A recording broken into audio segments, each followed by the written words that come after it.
झूठ बोलते थे। तो मधुवन वालों को क्या करना पड़ेगा? मधुवन छोड़ना पड़ेगा। और ज्ञान सरोवर वालों को ज्ञान सरोवर छोड़ना पड़ेगा। ज्ञान सरोवर वो स्थूल ज्ञान सरोवर नहीं। क्या?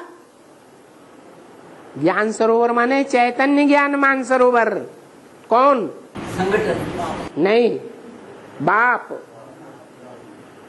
बाप और बाप का संगठन। कौन सा संगठन? ज्ञान मानसरोवर। जिस संगठन में बाप स्पष्ट दिखाई देता है,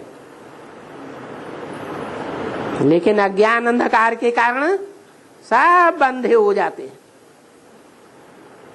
दिखाई नहीं पड़ता। तो वो भी छोड़ना पड़ेगा। और गीता पाठशाला वालों को क्यों छोड़नी पड़ेगी? क्योंकि गीता पाठशाला वाले गीता पाठशाला में आने वाले स्टूडेंट्स को ताकतवर समझते हैं, या मिनी मधुवन में जाने वाले स्टूडेंट्स को ताकतवर समझते हैं। गीता पाठशाला वाली जो टीचर्स हैं वो अपने को बहुत पवित्र समझती हैं, या मधुवन में रहने वाली टीचर्स को ज्यादा पवित्र समझती हैं? है? मधुवन में रहने वाली टीचर्स को ज्यादा पवित्र समझती हैं। तो वो वाइब्रेशन ही गीता पाठशालाओं का ऐसा इंफीरियरिटी कम्प्लेक्स वाला बन जाता है कि मधुवन वाले जब मधुवन छोड़ के भागेंगे तो गीता पाठशाला वाले तो स्वतः ही कमजोर हो जाते हैं। वो भी छोड़ छोड़ करके, जिनको पता चलता जाएगा कि बाप इस समय कहाँ पहुंच गया है, वहां पहुंच गया है जहां इस सृष्टि में परमधाम साबित हो जाता है, जहां और आत्माएं इकट्ठी होने लग पड़ती हैं। कब से इकट्ठी होने लग पड़ती हैं? तब से ही इकट्ठी होने लग पड़ती हैं जिसके लिए बोला है। क्या बोला है? एक ही ट्रेन चलेगी। क्या?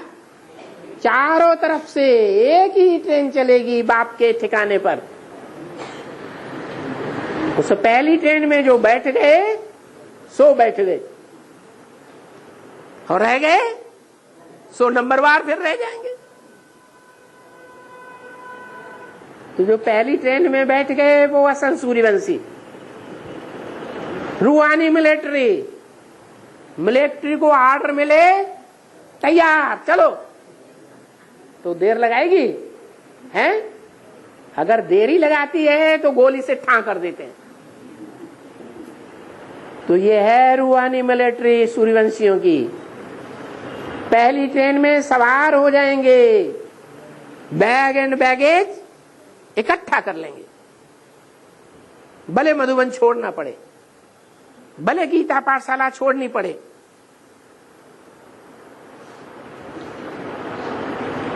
ज्ञान मानसरोवर जो देखने में आता था वो गुप्त हो जाएगा, परवाह नहीं। उनकी बुद्धि में पहले से ही बैठा हुआ है कि बाप तो और धर्म पिताओं की तरह है ही निराकारी। निराकारी बनता है तभी धर्म की स्थापना होती है। जैसे महात्मा बुद्ध निराकारी स्टेज में थे तो बौद्ध धर्म की स्थापना हुई। क्राइस्ट निराकारी स्टेज में था तो क्रिश्चियन धर्म की स्थापना कर सका। गुरु नानक निराकारी स्टेज में थे तो सिख धर्म की स्थापना कर सके। ऐसे ही जो सूर्यवंशियों का बाप है, बापों का बाप कहा जाता है, वो अति की निराकारी स्टेज में स्थिर हो जाता है।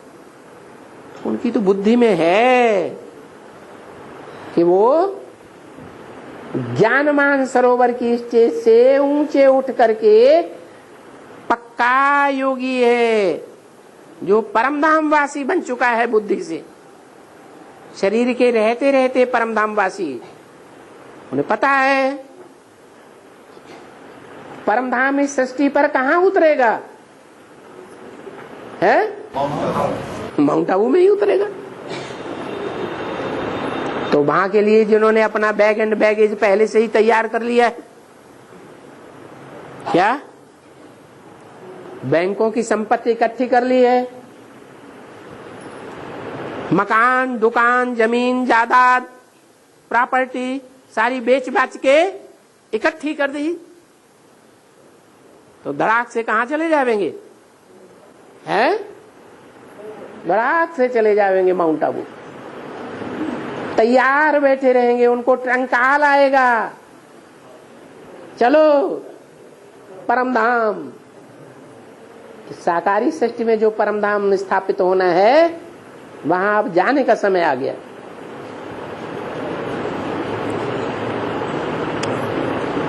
समझ में आया कि मधुबन वालों को मधुबन कैसे छोड़ना पड़ेगा?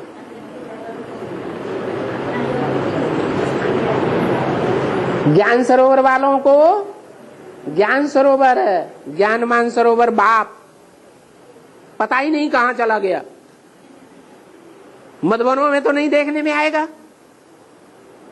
कहां चला गया उन्हें पता ही नहीं चलेगा, क्योंकि साकार में हो तो पता चले। वो तो निराकारी स्टेज में चला गया। ऐसे ही गीता पाठशाला वालों को गीता पाठशाला छोड़नी पड़ेगी। समाज में इतना ज्यादा विरोधाभास बढ़ जाएगा कि गीता पाठशाला वालों के संगठन, छोटे छोटे संगठन को समाज वाले लोग ऐसे ही उड़ा देंगे, ठहरने नहीं देंगे।